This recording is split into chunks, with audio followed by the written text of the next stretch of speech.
नमस्कार, मैं हूं शिशिर और आप देख रहे हैं खबर हिंदुस्तान। तो चलिए नजर डालते हैं अब तक की खास खबरों पर। राज्यसभा में लंबे अंतराल के बाद बुधवार को बिना किसी व्यवधान के शुरू हुई कार्रवाई। लंबे अंतराल के बाद राज्यसभा में बिना हंगामे के कार्रवाई शुरू हुई तो सभापति वेंकैया नायडू ने कहा, लंबे समय के बाद राज्यसभा की कार्रवाई बिना किसी रुकावट के देखी गई है।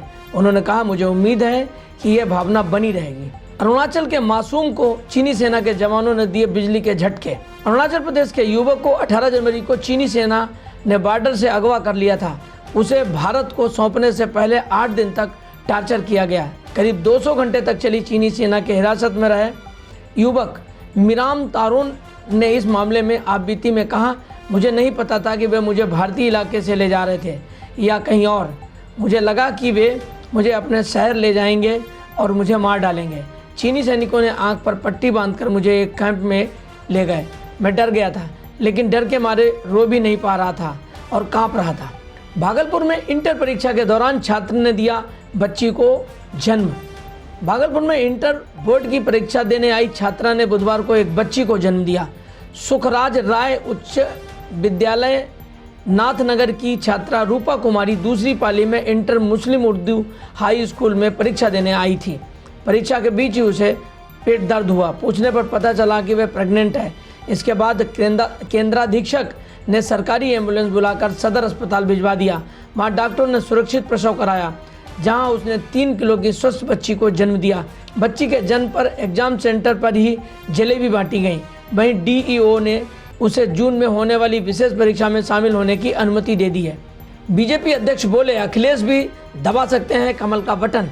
यूपी चुनाव के नजदीक आते ही सारे दल एक दूसरे पर कटाक्ष कर रहे हैं। इसी कड़ी में उत्तर प्रदेश के बीजेपी अध्यक्ष स्वतंत्र देव सिंह ने अखिलेश पर निशाना साधते हुए कहा कि यूपी के विकास से प्रभावित होकर स्वयं अखिलेश यादव भी कमल का बटन दबा सकते हैं। टिकट मिलने के बाद ब्रजेश पाठक ने सपा मुखिया अखिलेश यादव पर किया कटाक्ष। उत्तर प्रदेश में राजधानी लखनऊ की कैंट विधानसभा सीट से बीजेपी ने ब्रजेश पाठक को उतारा है।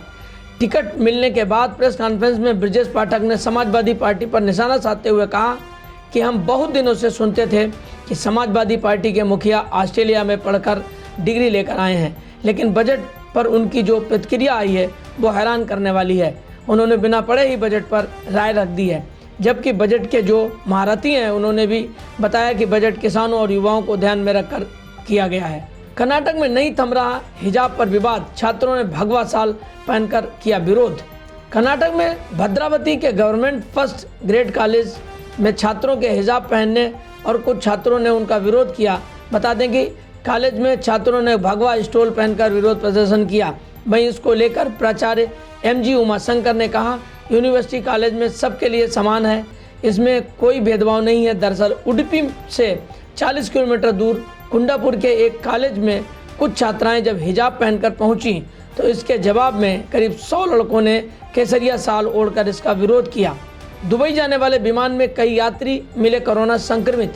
देश में कोविड संक्रमण में काफ़ी कमी आई है और बंगाल में भी कोरोना संक्रमण के मामले में लगातार कमी आ रही है, लेकिन कोलकाता अंतर्राष्ट्रीय हवाई अड्डे पर दुबई जा रही एक फ्लाइट में 3 यात्री कोरोना पॉजिटिव पाए गए हैं। स्वास्थ्य भवन के दिशा निर्देश के अनुसार तीनों यात्रियों को निजी तौर पर क्वारंटाइन में भेज दिया गया है। दूसरी ओर कोरोना परिस्थिति को लेकर आज सीएम ममता बनर्जी बैठक करेंगी। ये बैठक नेताजी इंडोर स्टेडियम में करेंगी, जिसमें राज्य के आला अधिकारी उपस्थित रहेंगे। भाजपा पर बरसे दिल्ली सीएम अरविंद केजरीवाल। गोवा में आप नेता अरविंद केजरीवाल ने कहा कि हमने अपने हाथ काटकर जनता को ताकत दी है। अगर कोई वादा पूरा नहीं करता है तो एफिडेविट को चैलेंज कर सकते हैं।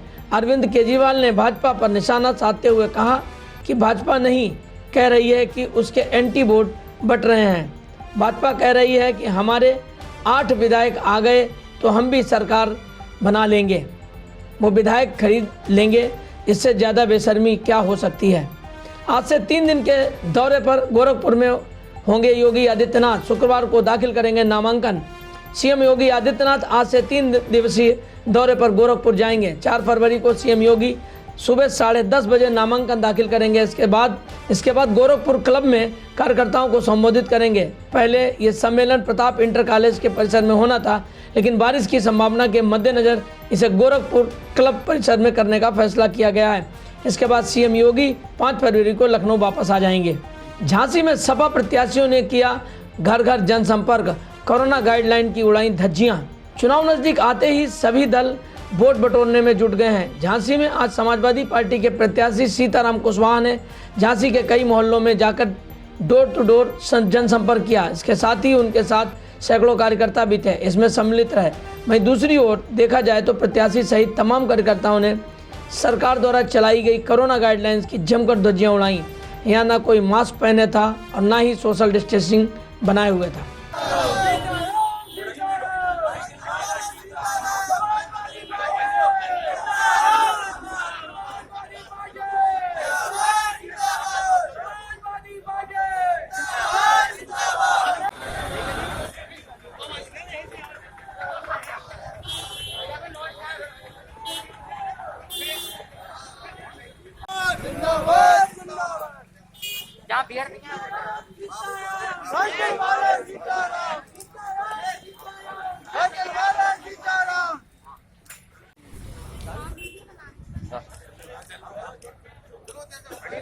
तो ये थी अब तक की खबरें। अगला अपडेट पाने के लिए बने रहिए मेरे साथ और देखते रहिए खबर हिंदुस्तान। नमस्कार।